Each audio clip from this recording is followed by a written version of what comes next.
Olá pessoal, aqui é o professor Rafael e hoje vamos ver a segunda parte da aula de fecundação. O primeiro assunto que vamos tratar nessa aula é a ativação e o encontro dos gametas. Para esse e outros aspectos, eu irei utilizar como exemplo um dos organismos mais utilizados em estudos de embriologia, que é o ouriço do mar. Então, em todos esses aspectos que eu comentar, que nós discutirmos ao longo dessa aula, eu sempre vou fazer uma analogia, ou vou usar como referência o ouriço do mar, ok? Então vamos lá. Os espermatozoides, eles são moldados geneticamente e fisiologicamente, morfofisiologicamente, para ir de encontro ao ovo. Isso naturalmente em qualquer organismo. A função primordial do espermatozoide é essa. Quando esses espermatozoides ainda estão nos testículos, eles são completamente imóveis. Essa mobilidade, ela só vai ser adquirida quando eles já estarem então próximos ao óvulo, ou seja, no caminho de encontro ao gameta feminino. Então, no ouriço do mar, qual seria o processo de ativação e capacitação desses espermatozoides? A elevação do pH interno das células, que vai de 7,2 para 8. Então, nesse gráfico, nós podemos ver que o pH ele parte de 7,2 nesse ponto, quando ainda está dentro do organismo, para em torno de 8, 8,2, quando já está próximo do óvulo. No caso dos ouriços, isso vai ocorrer na água do mar, já que eles possuem a fecundação externa. Ok? Os espermatozoides, eles não respiram no interior do testículo. Não existe nenhuma atividade metabólica no interior dessa estrutura. Quando eles são liberados na água, no caso dos ouriços, vai começar então a respiração e o batimento flagelar. No caso da espécie humana, isso vai ocorrer dentro do trato reprodutor feminino. Nos mamíferos, as contrações da musculatura do útero, elas vão ser responsáveis pelo transporte desses espermatozoides até a tuba uterina, que é onde que lá vai ocorrer a fecundação. A tuba uterina, então, ela vai ter um gradiente térmico que vai atrair os espermatozoides até uma região chamada de ampola, como podemos ver aqui, ó, seria esta região, tá? Então aqui vai ter um aumento de temperatura, certo? Essa temperatura ela vai ser 2 graus mais elevada do que as outras regiões da tuba uterina, tudo bem? E no ovócito vai ter uma camada de células que vai envolver esse ovócito durante o desenvolvimento folicular, que vai estar presente aí durante a ovulação. E ela sai junto aí com o óvulo, com o ovócito 2, durante a ovulação, que é chamada de corona radiata. Então essa corona radiata nada mais é do que células foliculares que acabaram saindo junto com o ovócito durante o processo de ovulação. A corona radiata ela é responsável por produzir sinais químicos. Esses sinais químicos vão atrair os espermatozoides para um processo que nós chamamos de quimiotaxia. Então, a quimiotaxia nada mais é do que um composto químico que vai ser produzido por uma estrutura e outra estrutura, o outro organismo ali, uma outra célula, ela vai então sentir uma atração, ela vai ser atraída, porque ela vai ter algum quimioreceptor, onde essa substância se liga a essa célula, e ela então acaba atraindo para aquela estrutura primordial. Então, o que acontece? Quanto mais os espermatozoides eles se aproximarem desses sinais químicos, mais ativos eles vão se tornar, porque isso daí estimula a própria movimentação e a capacitação. Então, o processo de capacitação e de própria seleção desses espermatozoides, por que seleção? Porque somente os que tiveram mobilidade mais desenvolvida, certo? Eles vão conseguir fecundar o óvulo. Então, esses espermatozoides, ao entrar em contato ali com a mucosa vaginal, apenas 1% deles vai sobreviver, primeiro devido, né, à própria acidez do ambiente, à própria acidez da vagina. Desses do 1%, eles então vão conseguir atingir a região da tuba uterina, ali das proximidades do ovócito, e eles então vão ter cada vez mais mobilidade. Por quê? Porque a corona radiata está ali eliminando, né, sinais químicos, né? Olha aqui, a corona radiata, ela vai eliminar cada vez mais sinais químicos que atraem esses espermatozoides e acaba capacitando mais ainda as células, né, para poderem realizar a fecundação. A maioria, então, desses espermatozoides, os sobreviventes, né, que vão atingir o ovócito, eles vão atingir aí em cerca de meia hora após a ejaculação, certo? Só que o que acontece?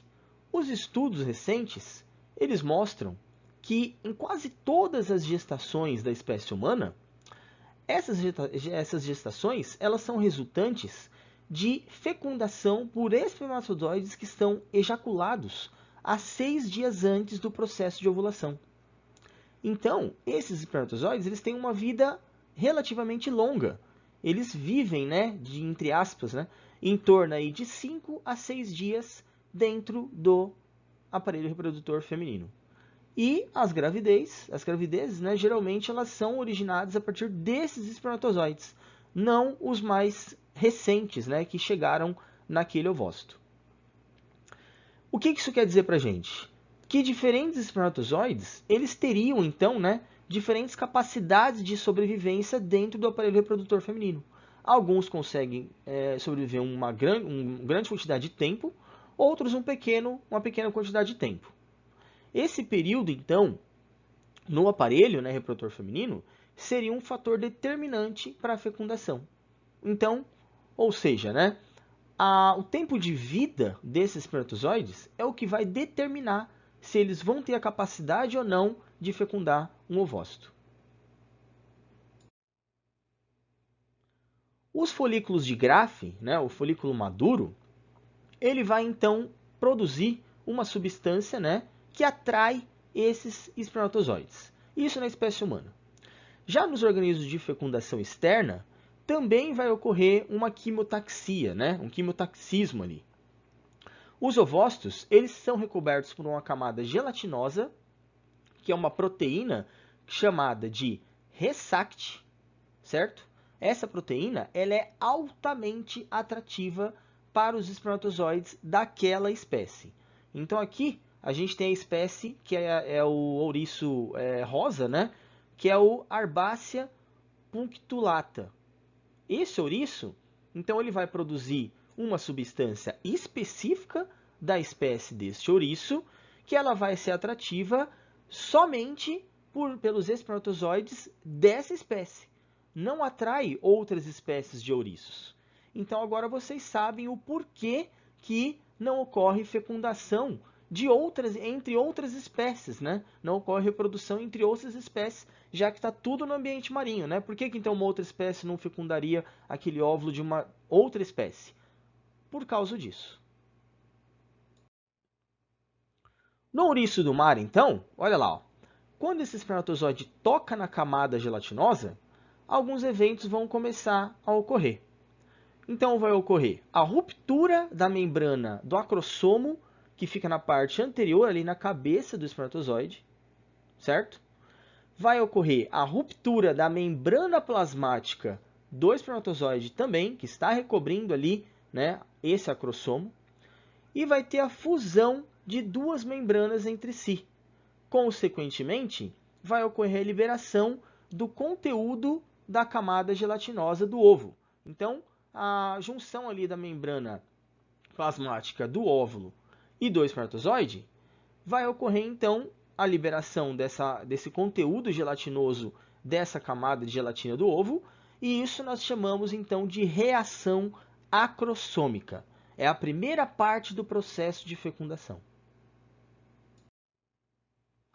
Além dessa membrana plasmática, o óvulo também ele vai ter um outro revestimento mais externo, que é chamada de membrana vitelínica. certo?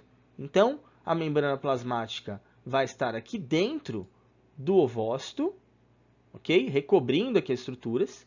E mais externamente, vamos ter uma outra membrana chamada de membrana vitelínica. Olha lá. Então, quando o espermatozoide ele faz contato com essa membrana vitelínica, a membrana do acrossomo ela vai se fundir à membrana do espermatozoide, né, a membrana plasmática, tá? Causando então a reação acrossômica e liberando as enzimas presentes nesse acrossomo. Essas enzimas, elas vão dissolver a membrana vitelínica e vai abrir então caminho para penetração desse espermatozoide no ovócito. Consequentemente, com a fusão da membrana do espermatozoide com a membrana do óvulo, o núcleo do espermatozoide vai penetrar no óvulo. Apenas o núcleo. O flagelo não penetra. Ok? Então, vai ser somente a parte onde estará o núcleo desse espermatozoide, ó, que ele vai adentrar na célula, no ovócito, e posteriormente vai ocorrer a fusão desses núcleos. Se porventura alguma espécie, por exemplo, ali muito próxima a outra, pode ser que ocorra a penetração ali do espermatozoide no óvulo, porque as substâncias que a corona radiata ela vai secretar, ela pode ter uma certa similaridade com uma outra espécie. Isso pode acontecer. Aí que vai entrar um outro fator que vai impedir que ocorra essa fecundação, ou vai dificultar que ocorra essa fecundação entre duas espécies diferentes, que é o reconhecimento espécie específico dado por cromossomos. Então, olha lá, ó, as cromátides de espécies diferentes, o que acontece, como a gente viu no processo de meiose? Elas precisam estar ali iguais, né? Para poder ter o emparelhamento dos cromossomos, né? Então, isso no processo de mitose, na de meiose é a mesma coisa, certo? Então, se elas forem de tamanhos diferentes e forem diferentes entre si, não vai ocorrer esse emparelhamento. E esse já é o primeiro fator que pode ocorrer um fracasso nesse desenvolvimento, nessa fecundação. Então, é necessário que ocorra um reconhecimento entre os gametas da mesma espécie para que esse fracasso aí na fecundação não ocorra. Ok? O ouriço do mar, ele também tem uma outra proteína responsável por esse reconhecimento, que é uma proteína chamada bindin. Essa proteína ela fica situada no lado interno da vesícula acrossômica do espermatozoide. Então, se essa substância ela entra em contato com a corona radiata e vê que aquela substância que está sendo eliminada não é a mesma, né, da espécie que ele tem o receptor para reconhecer, não ocorre a fecundação ali. Então, aqui tem um quadro mostrando do número de cromossomos em algumas espécies, né? Para vocês verem como são bem diferentes. Então, olha aqui, ó.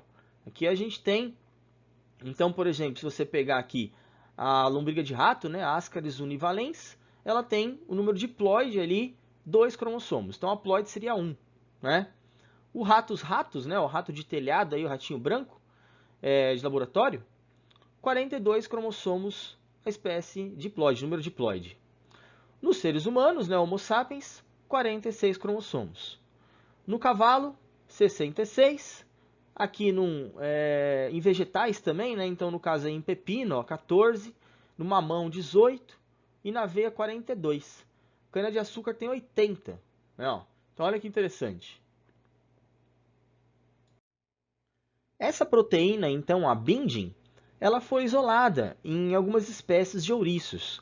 Então, por exemplo, nessa espécie que vocês estão vendo aqui, que é o ouriço roxo, ouriço púrpura, que é chamado de Strongylocentrotus purpuratus. Esse ouriço, então, ele possui receptores na camada vitelínica, aí, né, próxima aí à corona radiata do ovo, que somente vai se ligar a essa proteína bindin que está no espermatozoide, ali próximo ao acrossomo do espermatozoide dessa espécie de ouriço. Os mamíferos, eles não possuem a membrana vitelínica, mas eles vão ter uma outra estrutura, uma outra região, que é chamada de zona pelúcida, tá? Que é o que vocês estão vendo aqui embaixo, ó. Então, essa zona pelúcida, ela é uma camada formada por glicoproteínas, tá? Que é secretado pelo próprio ovócito durante o crescimento ali, a maturação dentro do folículo. Qual que é a função nessa zona pelúcida? Efetuar a ligação entre o ovócito e o espermatozoide, realizando então a reação acrossômica. Então, o mesmo papel que a membrana vitelínica lá nos invertebrados, né, lá no ouriço, vai ter a zona pelúcida, ela vai ter aí esse papel nos mamíferos. E ela acaba sendo então também um processo, um mecanismo, né, de seleção de espermatozoides nos mamíferos. Por quê? Porque eles vão ter que passar por toda essa zona pelúcida até conseguir chegar na membrana plasmática do ovócito. Então, olha aqui, ó. Aqui a gente consegue ver a proteína binding, né?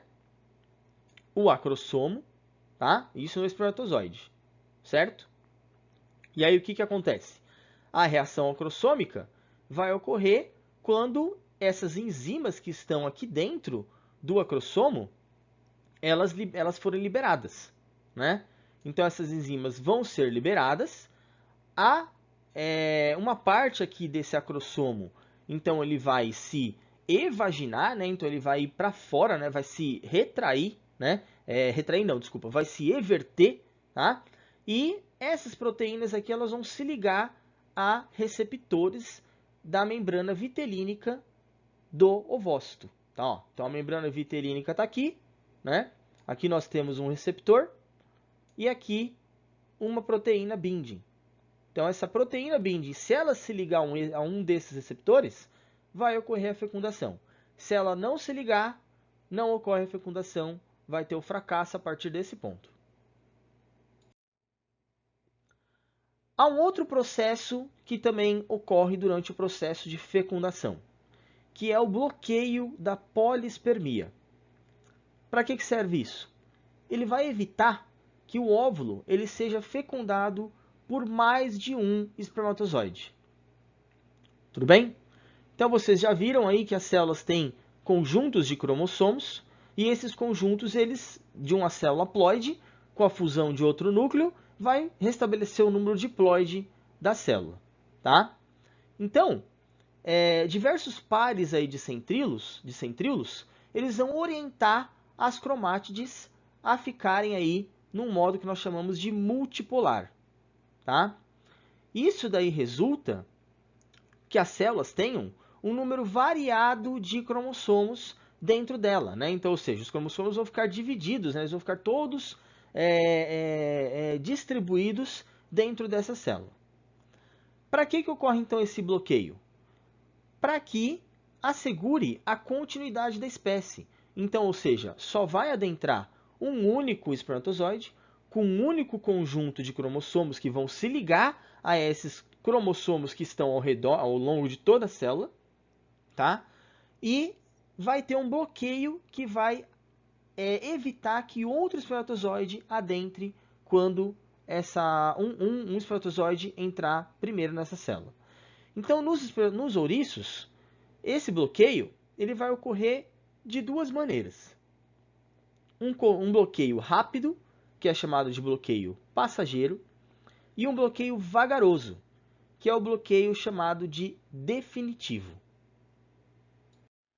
Para a gente entender como funciona o bloqueio da polispermia, nós temos que entender primeiramente um conceito que ocorre naturalmente em todas as células de qualquer organismo, que são os potenciais elétricos.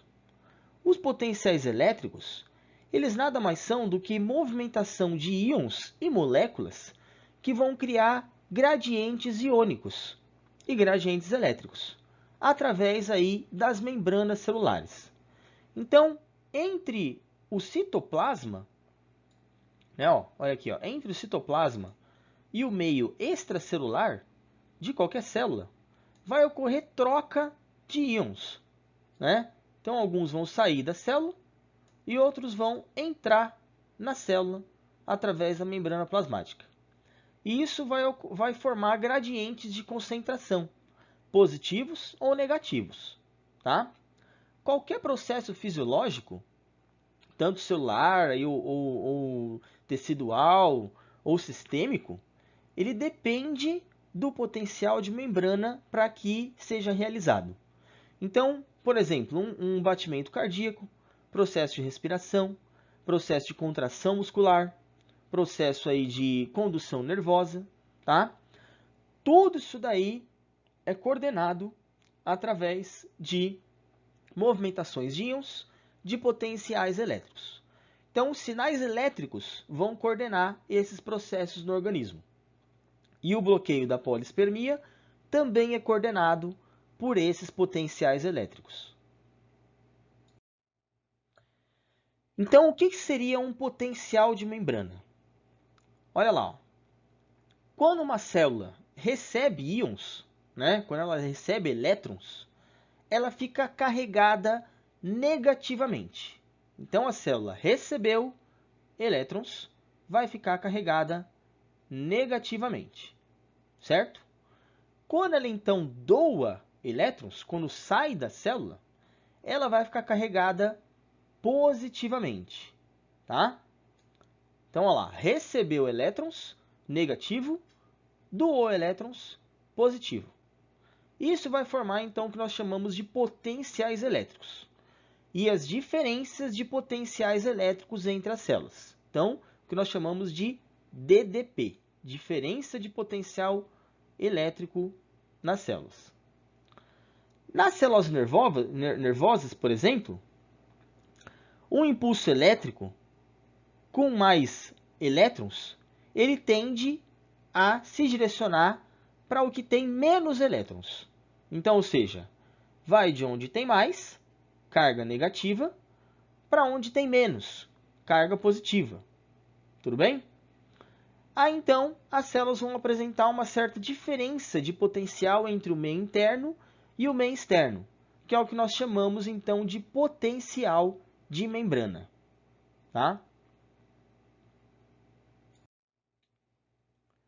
O potencial de repouso vai ser, então, essa alternância entre um transporte passivo e ativo de íons. O que seria o transporte passivo?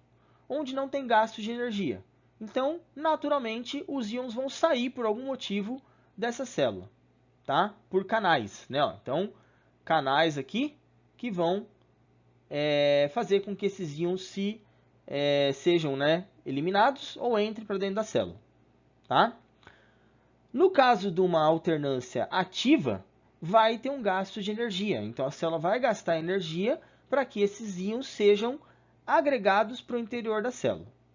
Então, nas células, existe um certo padrão de algumas substâncias.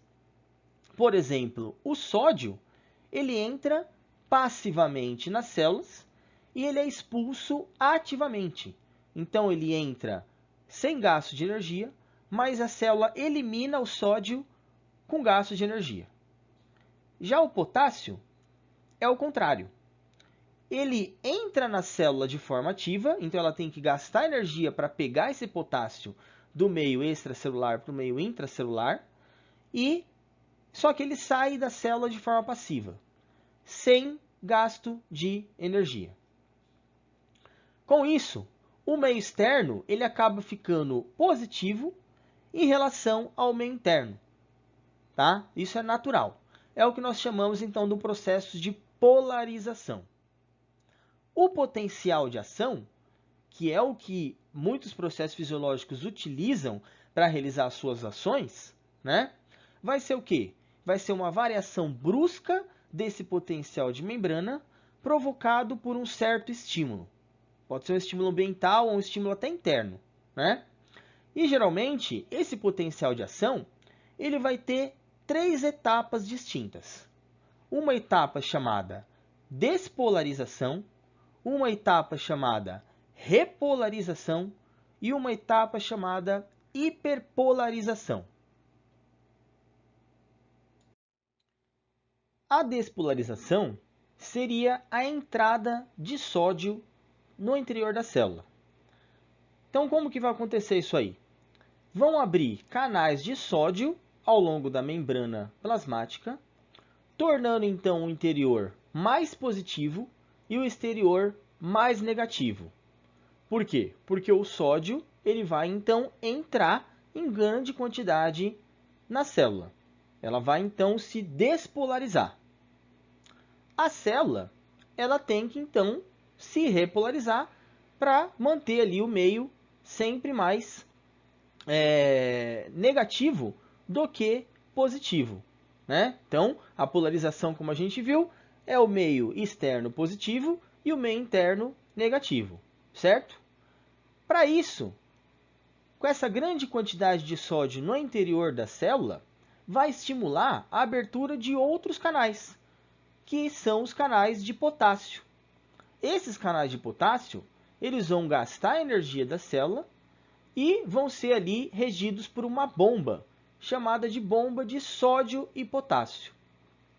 Essa bomba de sódio e potássio, ela vai transportar ativamente as moléculas de sódio para fora da célula e vai transportar as moléculas de potássio para dentro da célula, deixando o interior mais negativo e o exterior mais positivo. Ela vai se repolarizar. O processo de hiperpolarização, ele não interessa muito para a gente agora, porque o bloqueio da polispermia não existe nenhum processo de hiperpolarização.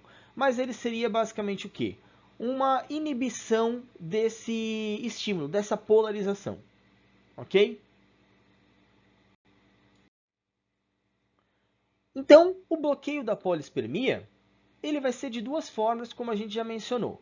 A primeira é o bloqueio rápido e passageiro, que vai ocorrer através da despolarização da membrana plasmática do ovo.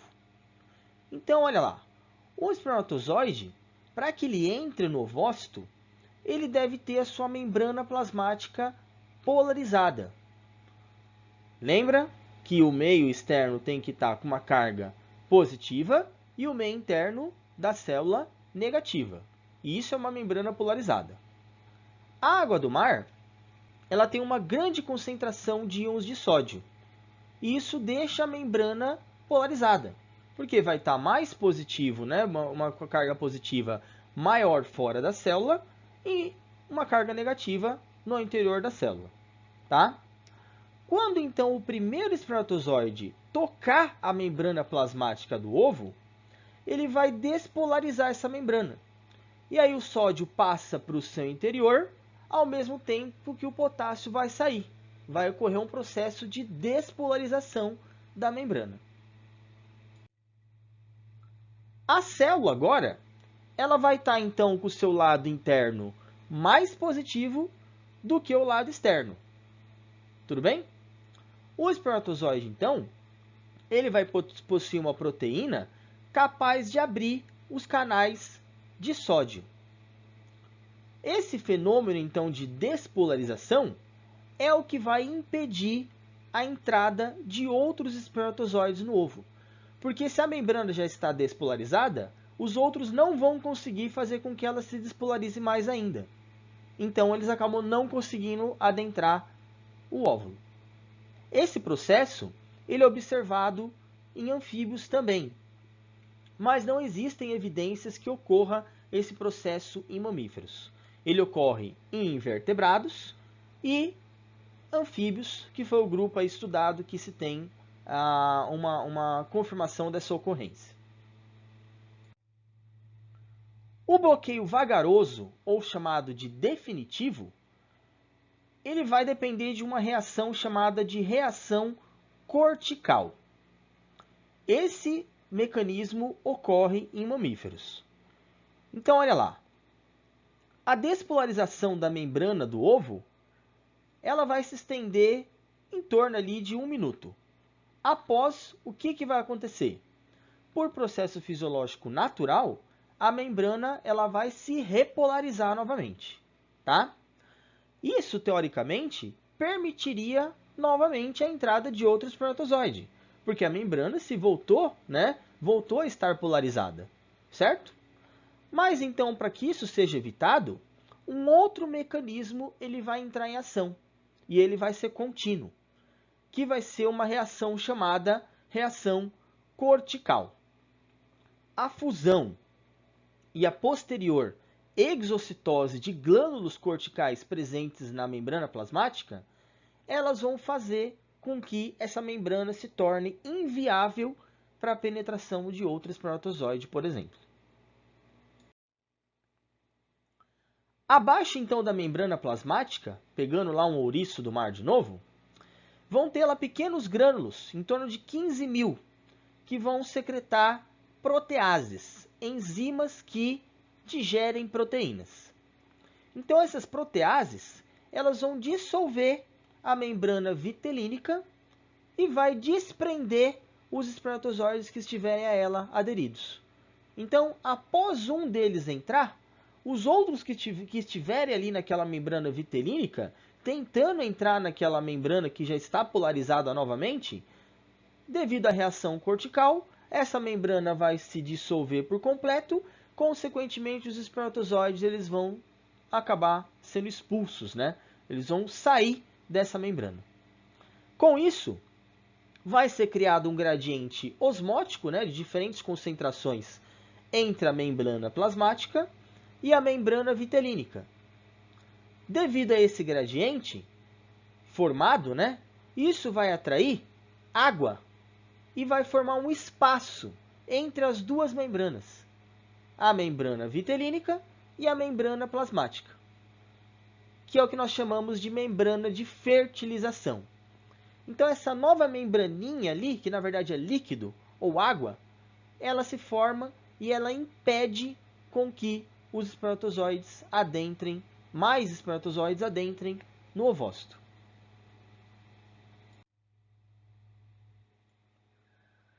Um fator bem interessante que é observado durante a fecundação é a ativação do metabolismo adormecido do ovo. Então, olha lá, antes de ocorrer a fecundação, o ovo ele está com o metabolismo totalmente inerte, adormecido. Não existe síntese de DNA, não existe síntese de RNA e não existe síntese proteica. Consumo de oxigênio pela célula vai ser extremamente baixo, ou seja, a célula fica sem praticamente atividade. Logo após a fecundação, logo após a entrada desse espermatozoide no ovócito, né, na célula, é como se o metabolismo dela despertasse. A célula então vai começar a duplicar o seu DNA e vai dar início ao processo ali de mitose que nós chamamos, né, de clivagens. Vai ter um aumento de pH que é originado pela própria despolarização no interior desse ovo, e esse vai ser o principal fator que vai fazer com que esse metabolismo desperte. Após então a entrada desse espermatozoide, né, que vimos que somente a região do núcleo vai adentrar, o restante das estruturas vão se perder.